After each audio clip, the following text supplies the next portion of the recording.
So the shape of this log is going to look something like this.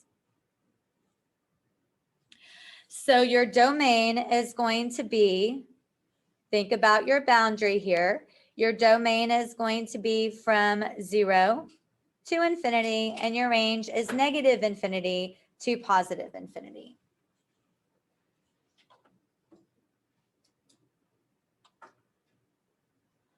Let's go ahead and take a look at the next one, which is going to be number 4.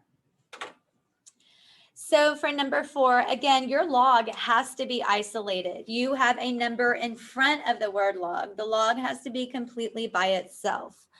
So what we're going to do is we're going to multiply both sides by a half.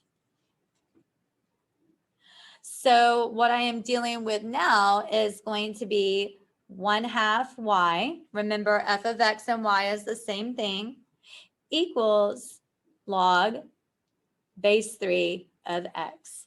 So I got that 2 to go away because I multiplied both sides by 1/2. 1/2 canceled out that 2, and now I have a 1/2 on the left side of my equation. When I go to rewrite this in exponential form, it is 3 to the 1/2 y equals x. Now what I'm going to do is find my tool. And remember, to find the tool, we are going to swap x and y. So this is 3 to the 1/2 x equals y. And I am ready to use my tool when y is isolated, which it is here. So let's go ahead and take a look at what's going on with my tool. With my tool, I know there's nothing added or subtracted behind the exponential piece, which means this exponential function would have a horizontal asymptote at y equals 0, which means my inverse is going to have a horizontal asymptote at x equals 0. So again, I am going to bold out the y-axis, and I am going to label this x equals 0. So when I plug in some ordered pairs to my tool, of course, I want to find what an intercept would be here. So again, if I plugged in 0 right here, this would be 3 to the power of 0, which of course would be a 1.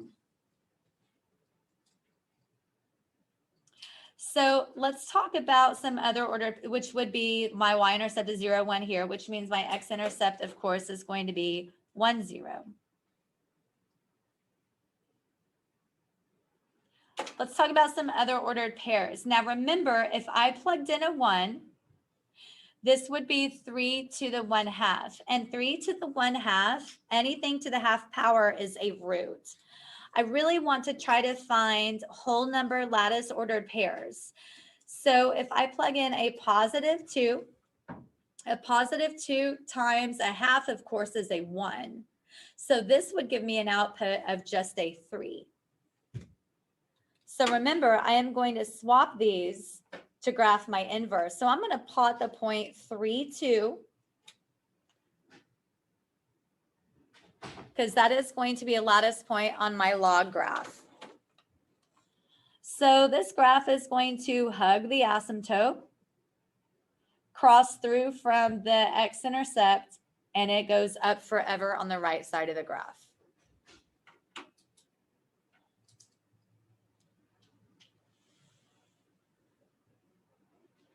All right, so natural logs behave the same exact way as regular logs. First of all, it has to be isolated, which it is here. So if I wrote this in exponential form, this would be e to the y equals x. So I am going to do e to the x equals y. And by the way, e is approximately 2.7. So if I go and graph this, it is going to be using this tool right here. First of all, there's nothing added or subtracted for my tool here, which means the exponential form of this would have a horizontal asymptote at y equals 0.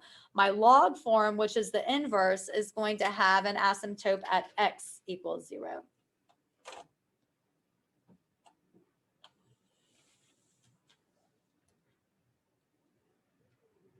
All right. Also remember your range is going to be negative infinity to positive infinity. And think about your asymptote. If I have an asymptote at x equals 0, then my domain is going to be right after 0 to positive infinity. Let me go ahead and plug in some points in my tools, and then I'm going to swap them over here for the log. So for this inverse, if I plug in 0, even e to the 0 power would be a 1. So I have a y-intercept of 0, 1 here, which means I would have an x-intercept at 1, 0 for this graph. Now, if I plugged in a 1, remember e is approximately 2.7.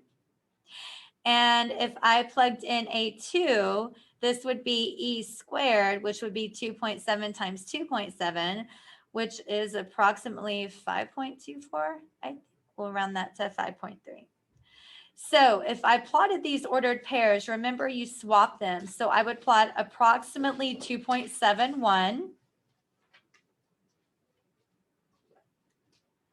And then approximately 5.2. But I'm not going to draw that because I'm just going to go ahead and plot my vertical asymptote. I'm going to label it x equals 0, and then I'm going to draw the shape of the curve. So the natural log will look something like that. So the last example, this one is different. I would put a star on this because we need to make sure we know how to do this one. So I am taking the log of x plus 4. That's part of the log. I know it's part of the log because it's in parentheses. So if I wrote this in exponential form, this would be e to the y equals x plus 4. And remember, for my tool, this would be e to the x equals y plus 4. But remember, for your tool, your y value has to be isolated here. So this is e to the x minus 4 equals y, which means I would have a horizontal asymptote at the -4, which means over here, I am going to have a vertical asymptote at x equals -4. It's the inverse. So let's talk about what domain and range are going to look like. Remember, if you have a vertical asymptote at x equals -4, your domain is going to start at -4 and then go on forever. Remember, your range is going to be negative infinity to positive infinity. Let's go ahead and try to find an intercept here. So when I use my tool, remember, I want an intercept to happen right here. So I need my x value to be 0. Anything to the 0 power is 1.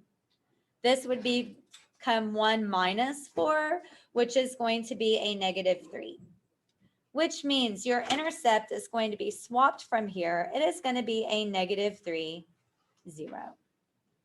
So let's go ahead and plot that and then go ahead and draw the shape of this logarithmic function. 1, 2, 3, 4.